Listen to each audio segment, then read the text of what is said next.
Hey, what's up, everybody? This is Kalan from White Glove Models, and welcome back to the channel. I hope you're all having a super magical, fantastical day.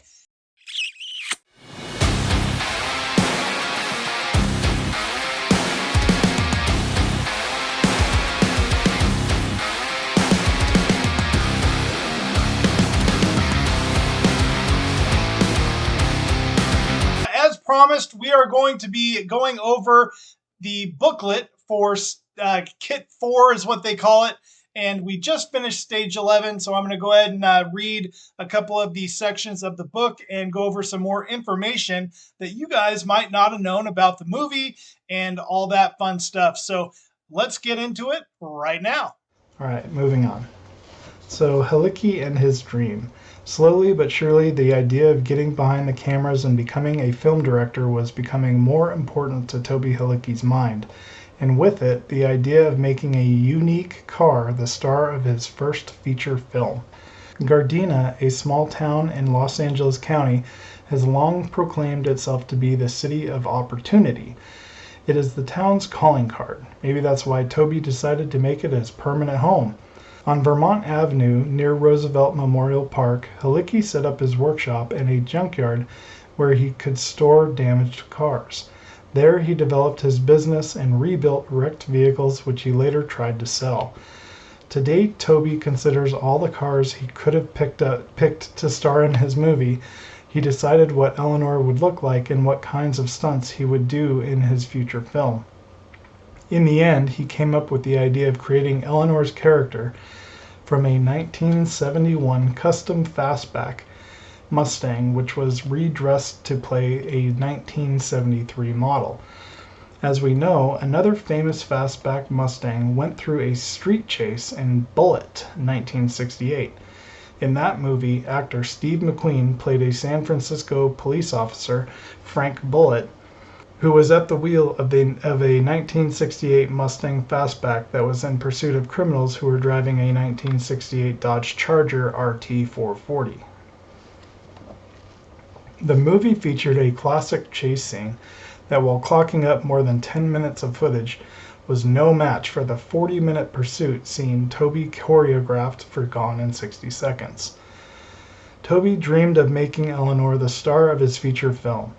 He wanted to create a car that brought its own personality to the storyline, the idea of making a car the star of a feature film that was very innovative in those days, and it was an unusual and interesting approach. One other example was The Love Book, 1968, a comedy produced by Walt Disney in which a Volkswagen Beetle named Herbie came to life. But Halicki didn't want to go that far.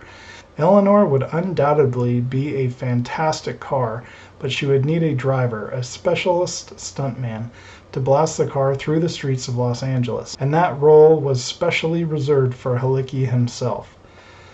Toby finished up turning his old workshop in Vermont Avenue into a museum that looked like a town from the Old West. There he exhibited his collection of cars and toys.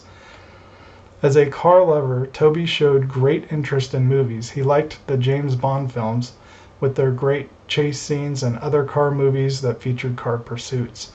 He liked the dizzying chase of The French Connection, 1971, where Jimmy Popeye Doyle, played by Gene Hackman, raced through the streets of New York in a 1971 Pontiac Le Mans. Director William Friedkin came up with the idea of mounting a camera inside the vehicle to show the protagonist's point of view. Toby would come up with his own style of making chase scenes. He'd let the cars do the talking, and it worked. Well, I hope you guys enjoyed this new kind of segment that I'm doing. I think it's important for those of you that are curious to that don't get an opportunity to do this build, and maybe you want to know more about what's in the magazines, and also maybe some more about the movies and the cars themselves and things like that. So it is kind of fun. To be honest with you, this is the first time I've actually read the magazine. So I went through the first few issues without reading them. And so I don't even really know what's in those issues apart from what the instructions were for the build. So what I'm going to do is I will go back and I will get from issue 1 and kind of do the same thing if you guys are really liking this segment. And the only way I will know that is if you guys put a comment down below and say, hey, you know what? This is really cool. I'd like to hear more. Or you could say, you know what? Don't do it. And you'd be saving me a lot of time. So otherwise, I hope you guys did enjoy this little section that I am doing. It's more just information purposes for you guys, and something fun, something different, you know?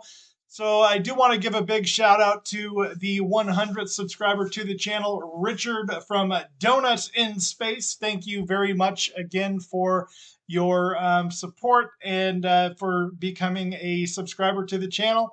And you might want to go check out his stuff. He's got some really cool builds, and he's started posting again, which is wonderful to see his face.